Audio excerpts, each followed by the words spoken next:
नमस्कार मित्रांनो, रात्रीची नगरी या मराठी सत्यकथेच्या चॅनलमध्ये मी राजेश पाटील आपल्या सर्वांचं मनापासून स्वागत करतो.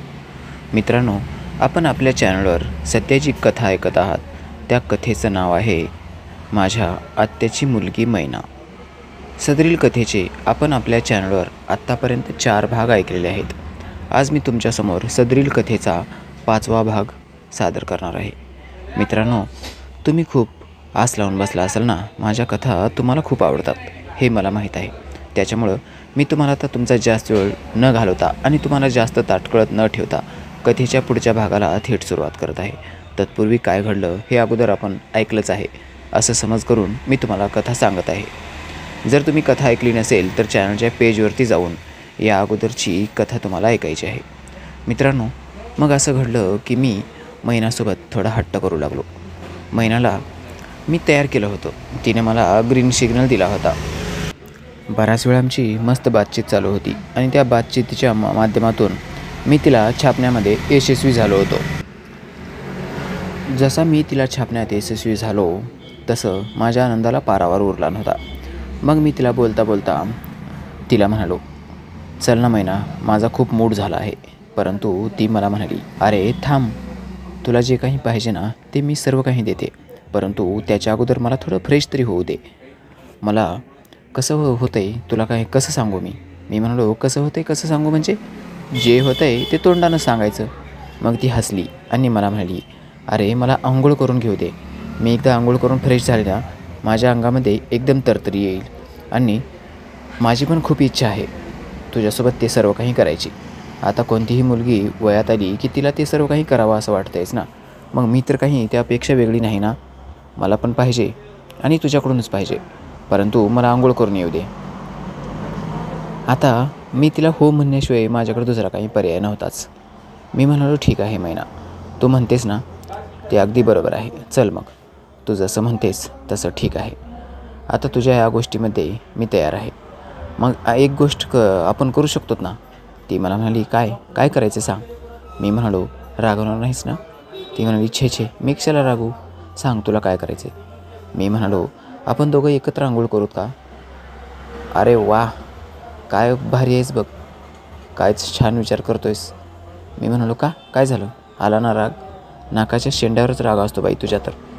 ती म्हणाली, अरे असं काही नाही, परंतु राजेश मला इथं तरी सोड. अरे मला आंघोळ तर करून घेऊन दे. आता आंघोळ करताना पण तू बाथरूममध्ये येणार आहेस का. मी म्हणालो, मग काय झालं, आपण दोघेजण मिळून मस्त आंघोळ करू ना. परंतु ती तयार काही होईना. ती मला म्हणाली, तुला एक सांगू का. मी म्हणालो, हो सांग ना. मग ती मला म्हणाली, मी आंघोळ करत असताना माझ्या मम्मीलासुद्धा बाथरूममध्ये येऊ देत नाही. आत्तापर्यंत मी तिला कधीच येऊ दिलं नाही बाथरूममध्ये, आणि मी तुला घेऊन जाईन असं तुला कशावरून वाटलं. मी तिला म्हणालो, आता सर्व काही तुझं जे आहे ते माझंच आहे आणि माझं जे काही आहे ते तुझंच आहे, हो ना. तुला जर पटत नसेल तर स्पष्ट सांगून टाक. ती लगेच म्हणाली, हो मला नाही पटत, मी बाथरूममध्ये तुला नाही घेऊन जाऊ शकत. मी म्हणालो, अगं तू आंघोळ करून आल्यानंतर तर सर्व काही मला देणार.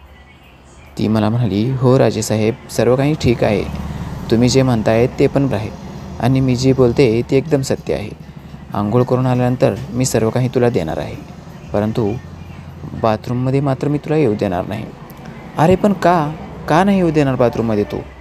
ती मला म्हणाली, नाही म्हणजे नाही, आणि तू जर हट्ट करत असशील ना तर मग तर काहीच नाही, जा, तुला जे काही करायचं ना ते कर, मी नाही देणार तुला काहीच. आता मात्र थोडं सर्व काही बिचकलं होतं. आता काय करावं मला काही समजत नव्हतं. मी तिच्यासोबत थोडं बहस करू लागलो, तिच्यासोबत थोडं भांडण करू लागलो. काय यार, का देणार नाहीस तू मला, आंघोळ करू देणार नाहीस, सोबत येऊ देणार नाहीस का. आपण सर्व तर देते म्हणलीस, आणि आंघोळ करायला काय झाले आता. मी तिच्यासोबत भरपूर ट्राय करून बघितला, परंतु ती काही माझ्या हाताला लागल असं मला वाटत नव्हतं. ती नाही म्हणजे नाहीच म्हणत होती. आंघोळ करायला बाथरूममध्ये यायचंच नाही, हेच तिचं ठाम मत होतं. आता काय करावं, तिला कसं तरी करून पटवावं, तिला कसं तरी करून मॅनेज करावं, तयार करावं तिला, आणि बाथरूममध्ये तिच्यासोबत जावं. मस्त बाथरूममध्ये तिला घासून आंघोळ घालावी आणि आपणसुद्धा तिच्यासोबत मस्त तिच्या अंगावर आपलं अंग घासून आंघोळ करावी. अशा बऱ्याच कल्पना माझ्या मनामध्ये होत्या आणि या कल्पना मी साकारसुद्धा करणार होतो. परंतु काय करू मला काही समजत नव्हतं. ती माझ्यासोबत का तशी वागत होती मला काही समजत नव्हतं. आता एकदा तयार तर झाली होती आणि आता मात्र नाही म्हणत होती. माझ्या मनामध्ये आलं क्षणभरासाठी, राजेश तू जे काही करतोस ना ते सर्व काही चुकीचं आहे. तिच्या मनाच्या विरुद्ध जाऊन तुला काहीच मिळणार नाही. आणि हो, तो जर जास्त घासायचा प्रयत्न केलास किंवा जास्त प्रेशरमध्ये आणायचा प्रयत्न केलास तर तुला जे काही मिळते ना ते सुद्धा मिळणार नाही. बघ विचार करून. माझं मन मला समजावत होतं. मी आणखीनसुद्धा तिच्यासोबत झटापट करतच होतो. ती लटक्या रागात मला म्हणाली, आता मात्र मी आंघोळच करत नाही, जाऊ दे चल. तुला जे काही देणार होते ना ते पण नाही, जा यार, तू समजून घेण्याच्या मनस्थितीमध्ये नाहीस, ती मला म्हणाली. मग आता ती रागात आहे हे मला समजलं. तिचा राग लटका आहे की खरा आहे हे मात्र मी शहानिशा करू शकत नव्हतो. त्याच्यामुळं काय करावं आणि काय नाही मला काही समजतच नव्हतं. काय यार, काय करता येईल आता, कसं करता येईल, काय बघता येईल, मी खूप विचार करू लागलो. परंतु मला काही सुचत नव्हतं. त्याच्यामुळं शेवटी मी एक निर्णय घेतला. मी हसायला लागलो आणि तिला म्हणालो, काय यार मैना, मी तर तुझी मस्करी करत होतो आणि बाथरूममध्ये तुझ्यासोबत आंघोळ करून मला काय मिळणार, जा तू मस्त आंघोळ करून घे. परंतु माझा बदललेला रंग तिच्या लक्षात आला आणि ती मला म्हणाली, मला आता बनवायचा प्रयत्न करू नकोस. तुझ्या मनात तुझी जी इच्छा होती ना ती मी चांगल्या प्रकारे ओळखले आहे आणि तुला मी आता चांगलं ओळखले. तू चांगला हट्टी माणूस आहेस. तुला जे काही पाहिजे ना ते तुला लगेचच पाहिजे. असं जर असेल ना तर आपल्या दोघांचं नाही जमणार. माझी लेवल खूप वेगळी आहे आणि तू खूप वेगळ्या लेवलचा आहेस. आता मात्र गोष्ट माझ्या हातातून बाहेर जात होती. माझ्या लक्षात आलं. मी तिला लगेच म्हणालो, सॉरी यार मैना, रागवू नकोस ना. अगं तुझ्यासोबत मी हट्ट करायचा नाही तर कुणासोबत करायचा. तू माझी सख्खी गर्लफ्रेंड आहेस ना. मग काय झालं, तुझ्यासोबत मी हट्ट केला मग काय चुकलं माझं. हट्ट करायचा अधिकार आपल्याच माणसावर असतो यार. मी परत तिला माझ्या शब्दाच्या जाळ्यामध्ये अडकावू लागलो. माझ्या बोलण्यावर ती थोडी पगळू लागली, थोडी वितळू लागली. माझ्या लक्षात आलं तिच्या चेहऱ्याचा जो राग होता तो कमी कमी होत होता. तिचे गाल आता लाल होऊ लागले होते. मग मी आणखीन तिची स्तुती करायला लागलो. मैना, तुझे जे काळे काळे लांब सडक केस आहेत ना, ह्या केसांसोबत अरे ह्या केसावरून मला पाणी ओतायचं होतं, त्यांना मस्त शॅम्पू लावून धुवायचं होतं. ती आणि मला म्हणली, हो समजते मला काय करायचं होतं आणि काय नाही, मला चांगलं समजते. मी काही कुक्कुलं बाळ नाही हां. मला गोड गोड बोलून घुलवायचा प्रयत्न करू नकोस. जा सोफ्यावर जाऊन बस तिकडं. परंतु मी म्हणालो, छे मी नाही सोफ्यावर बसणार, मी इथं खुर्चीवरच ठीक आहे. मग ती मला म्हणाली, ठीक आहे बस खुर्चीवर. आणि तुला आंघोळ करायचा जो तुझा बेत होता ना तो आता विसरून जा.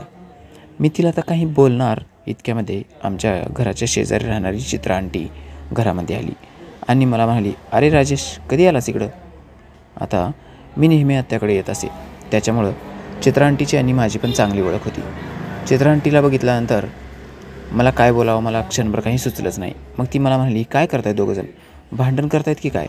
तुमच्या दोघांच्या मूडवरून तर तसंच वाटते. आणि ही भटक भवानी अशी काही थांबली आहे केस मोकळे सोडून, काय चालू आहे तुमच्या दोघांचं. मी हसलो आणि म्हणालो, काही नाही काकू, काय करणार. मग ती मला म्हणाली, अरे तू पण बोलत नाहीस आणि ती पण बोलत नाहीस, तुम्ही दोघे एकमेकाकडे बघतच आहात आणि तुमच्या चेहऱ्यावरचे हावभाव बघून जर वाटतंय की तुमच्या दोघांमध्ये नक्कीच भांडण झाले. मी म्हणालो, नाही आंटी असं काहीच नाही, आम्ही दोघीजण सहज चर्चा करत होतो. ती मला दुकानात जाऊन शॅम्पूच्या पुड्या आणून दे किंवा शॅम्पूची बॉटल आणून दे असं मला म्हणत होती आणि मी मात्र तिला अडवत होतो. मी दुकानाला जाणार नाही हे तिला स्पष्ट करत होतो. मग चित्रा आंटी म्हणाली, अरे बनवाबनवी करायचं आहे तर कोणासोबत करायचं. मी आणि तिच्या मम्मीनं काल परवा 2 दिवसापूर्वी जाऊन स्टेशनरी साहित्य आणलं आहे. त्याच्यामध्ये शॅम्पूच्या 4 बॉटल घेतल्या होत्या तिनं आणि 2 दिवसात 4 बॉटल संपतात का. कारण माणसानं असं सांगावं की समोरच्या माणसाला पटावं. मग आता मात्र बाजी माझ्या हातातून पलटत होती. मी खोटं बोलतोय हे तिच्या लक्षात येईल असं मला वाटत होतं. आता काय करावं मला काही सुचत नव्हतं. परंतु मी तुम्हाला अगोदर सांगितलं होतं ना, मी हजरजबाबी माणूस. एका क्षणामध्ये उत्तर माझ्याकडे रेडी असायचं. कुणी काही बोललं, मी अडकतोय किंवा माझं कुठेतरी चुकतंय म्हणलं की माझ्याकडे त्याच्याबद्दल लगेच उत्तर असायचं. मी चित्रा आंटीचं शब्द ऐकले. चित्रा आंटी काय बोलत होती हे माझ्या लक्षात आलं. आता घरामध्ये शॅम्पू आहे हे माझ्या लक्षात आलं आणि माझं बोलणं चुकतंय हे सुद्धा माझ्या लक्षात आलं. मी तातडीनं लगेचच तिला म्हणालो, काय यार चित्रा आंटी, बरं झालं तुम्ही आलात म्हणून, थँक्स हं, तुमचे मानावे तेवढे आभार कमीच आहेत. आता मात्र मी हिच्या चांगला केसाचा धरून हिसकाच घेणार आहे असं म्हणून मी तिच्या अंगावर धावलो. ती म्हणाली, अरे काय करतोयस तू, तिला कशाला मारायला जातोस. मी म्हणालो, मैना तू आहेस त्या काबिल. अगं घरामध्ये शॅम्पू असूनसुद्धा तू मला मुद्दाम खिजवत होतीस ना, तू मला मुद्दाम त्रास देतेस हो ना. आता मात्र मी माझं वाक्य कसं चेंज केलं आहे हे तिच्या पण लक्षात आलं. मग ती मैना लगेच मला म्हणाली, हो ना, मला बघायचं होतं तू काय करू शकतोस. माझे मम्मी पप्पा घरात नसताना त्यांनी तुला सांगितलं होतं की जर काही लागलं साहित्य वगैरे तो बघ, काही कमी जास्ती पडलं तर तू बघ, लक्ष दे तिच्याकडं. आणि तू मात्र अजिबात लक्ष देत नाहीस. मला फक्त चेक करायचं होतं तू कामावर पडतोस की नाही. मग मी म्हणालो, मी माझ्या घरी असतानासुद्धा कधी किराणा दुकानात गेलो नाही. जे काही आणायचं ना ती एकदाच सर्व साहित्य एकाच वेळी स्टॉक खरेदी करायचं. आपल्याला नाही सवय बाबा छोटं चिल्लर एक वस्तू आणायची. मग ती लगेच मला म्हणाली, हो ना, तू खूप मोठ्या घरचा आहेस, तुझे वडील खूप श्रीमंत आहेस, प्रत्येक गोष्टीमध्ये तुला खूप मोठा राजा समजतोस आणि तुझी प्रत्येक गोष्ट मला जाणीव करून देत असतोस, हो ना. मग मी म्हणालो, आता भांडण करायचं सोडून दे. चित्रांटी म्हणल्या ना शॅम्पू आहे, जा आता मुकाट्यानं आणि कर आंघोळ. मग मी म्हणालो, चित्रांटी बसा ना, कसं काय आला होतात. तसं चित्रांटी मला म्हणाली, अरे काहीच नाही, सकाळी हिच्या मम्मी पप्पांना मी जाताना बाहेर बघितलं. मी त्यांना हाक मारली परंतु ते खूपच गडबडीत होते, त्याच्यामुळं ते मला न बोलताच निघून गेले. सहज घरात येऊन चौकशी तरी करावीत कुठे गेले ते दोघे म्हणून. मी तुमच्याकडे आले आणि बघितलं तर तुमच्या दोघांचं भांडण होतं. मी म्हणालो, भांडण कशाचं हो, ती माझी टिंगल करते, मस्करी करते. आणि बघितलं ना आता घरामध्ये शॅम्पूच्या 4 बॉटल आहेत, तुम्हीच सांगितलं. घरामध्ये 4 बॉटल असूनसुद्धा ती मुद्दाम माझी कशी मजा घेत आहे तुम्ही तर बघितलंच की. मग ती मला म्हणाली, हो ना, मी तिच्या घराचे शेजारीच राहत असल्यामुळे तिला जन्मल्यापासून मी ओळखते.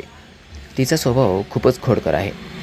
पुढच्या लोकांना थोडा त्रास देऊन बघते ती, परंतु मनाची खूप साफ आहे ना. जर तिच्याकडून काही जरी चुकलं ना ती लगेच माफी पण मागते. आणि एवढी मोठी काही गोष्ट नाही, तिचा स्वभाव तसा आहे, जरा ॲडजस्ट करून घे बाबा. आणि काही बोलली वगैरे असली तर मनावर लावून घेत जाऊ नकोस. तुझी आत्या खूप चांगल्या स्वभावाची आहे आणि अगदी तिच्यासारखीच ही सुद्धा आहे. हिचासुद्धा स्वभाव खूप मनमिळावा आहे. मी म्हणालो, हो ना चित्रांटी, ती मुद्दाम माझी मजा घेत होती. सकाळी जाताना आत्यानं मला सांगून गेलं होतं, हिला काही लागलं वगैरे तर तिच्याकडे लक्ष दे, काही साहित्य वगैरे लागलं तर काढून दे. आता आत्याच्या म्हणण्याचा उद्देश होता की घरामध्ये रॅकमध्ये ठेवलेलं साहित्य किंवा लेंटनवर ठेवलेलं साहित्य तिला जर काही लागलं तर मी काढून द्यावं.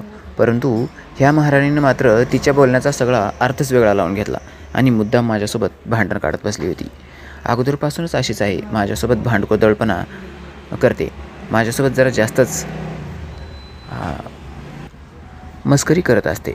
मी म्हणालो, हो ना, तसं तर आहेच, तिचा स्वभाव तसा आहे म्हणूनच ती तशी वागते माझ्यासोबत. मग आंटी मला म्हणाली, अरे राहिलास मगापासून, मी आल्यापासून तू उभा आहेस, बस ना खाली. मग मी खाली बसलो. काकूसुद्धा माझ्यासमोर बसली. आता मात्र मैनाला संधी मिळाली होती. मैना सरळ बाथरूममध्ये गेली आणि तिने शावर चालू केला. ती आंघोळ करत असलेला आवाज मला बाहेरपर्यंत ऐकू येत होता. अगदी काही वेळातच म्हणजे 5-6 मिनिटातच तिची आंघोळ आटोपली. एरवी अर्धा तास ती बाथरूमच्या बाहेर येत नसे, परंतु आज मात्र अगदी 6-7 मिनिटातच ती बाथरूममधून बाहेर आली. बाथरूममधून बाहेर आल्यानंतर ती तिचे ओले केस घेऊन माझ्यासमोर येऊन उभी राहिली आणि मला म्हणाली, राजेश थांब, मी आता मम्मीला सांगते तू मला शॅम्पू दिला नाहीस म्हणून. मग परत आंटी तिच्यावर खेकसली आणि म्हणाली, अगं गप्प बस ना, कशाला लागलीस त्याच्या नादाला. आता त्यानं सांगितलं ना, त्याला काय माहीत होतं शॅम्पू घरात आहे की नाही म्हणून. ती म्हणाली, हो तुम्हाला माहीत होतं, परंतु मी थोडा वेळ तुम्ही गप्प बसायला पाहिजे होतं, तुम्हीच येऊन गडबड केलात. ती म्हणाली, हो का, म्हणजे माझी चूक झाली. ती म्हणाली, हो ना, मला जरा मजा घ्यायची होती त्याची. त्याला मी पूर्ण रडकून तिला आणलं होतं. तो एकदम परेशान झाला होता. त्याला काही वेळात मी दुकानाला पाठवणारच होते आणि तो घराच्या बाहेर गेल्यानंतर मी त्याला आत बोलून घेणार होते आणि त्याची परत मजा करणार होते. मग आंटी म्हणाली, नको बाई, सुट्ट्यामध्ये तो आपल्याकडे येतो आहे ना, त्याचा स्वभाव खूप छान आहे गं, प्रत्येकाच्या मदतीला पडतो.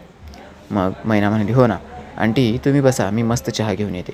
मग आंटी म्हणाली, अगं राहू दे. आंटीचं वय काही जास्त नव्हतं, 35-36 वयाची ती एक सुंदर तरुणी होती. तिच्याकडं मी खालीवर बघू लागलो. आंटीला माझी नजर समजली असावी. मी तिच्याकडे जरा जास्तच बघत होतो. एरवी प्रत्येक वर्षी मी यायचो, परंतु मी आंटीकडे कधी जास्त लक्ष देत नव्हतो. परंतु यावेळेला मात्र मी माझी नजर आंटीवर टाकू लागलो होतो. आंटीला काय वाटलं काही माहीत नाही. मग ती मला लगेच म्हणाली, काय राजेश, आता काय चालू आहे तुझं. मी म्हणालो, मस्त कॉलेज वगैरे चालू आहे, आता सुट्ट्या लागल्यात म्हणून आलो आत्याकडं. मग ती मला म्हणाली, इथं आत्याकडे आल्यास तुला करमतं का रे. मी म्हणालो, का नाही करमणार, मस्त करमत आहे ना इथं, पण तुम्ही आहात ना इथं, मग ती मला म्हणली, हो रे, मी तर आहेच. मैना आहे, तुझी आत्या आहे, मामा आहेत. मी म्हणालो, हो. मग करमणुकीसाठी अधूनमधून येत जा माझ्याकडं पण. कधीतरी घरात बसून बोर जर झालं तर माझ्याकडं पण ये. आंटीच्या बोलण्यामधलं मर्म माझ्या लक्षात आलं होतं. आंटीला काय पाहिजे होतं हे मला थोडक्यात समजलं. परंतु आता महिना घरात असल्यामुळं मी तिच्यासोबत पण जास्त बोलू शकत नव्हतो. माझी डबल लॉटरी लागणार आहे असं मला वाटू लागलं होतं. परंतु मित्रांनो, काय सांगू, इथं इथं येऊन 3-4 दिवस झाले. इथं माझी एकट्याची सिंगल लॉटरीच लागली नव्हती. लॉटरी काय, माझ्या हातालासुद्धा सुख मिळालं नव्हतं. फक्त जे काही मला मिळत होतं ते नेत्रसुख. डोळ्यानं बघायचं आणि बस, बाकी काहीच नाही. मित्रांनो, कथा खूपच रोचक मोडवर येऊन थांबली आहे. मला मैना तर मिळालीच, परंतु मला आंटीसुद्धा वापरायला मिळाली. चित्रा आंटीसोबतचा सुद्धा माझा कसा खेळ झाला, काय झालं, हे सर्व काही तुम्हाला मी याच कथेच्या माध्यमातून सर्व काही तुमच्यासमोर क्लिअर करणार आहे. कथा एकदम सत्य असल्यामुळे या कथेचे काही भाग होत आहेत आणि जसं घडलं, जे काही घडलं ते जशाच तसं मी तुमच्यासमोर मांडायचा प्रयत्न करत असतो. त्याच्यामुळे डायरेक्ट खपखपची अपेक्षा ठेवत जाऊ नका. कथेची कधीतरी मजा पण घेत चला. बाय बाय मित्रांनो, भेटूया कथेच्या पुढील भागामध्ये. Chitra aunty with Maina. Bye bye.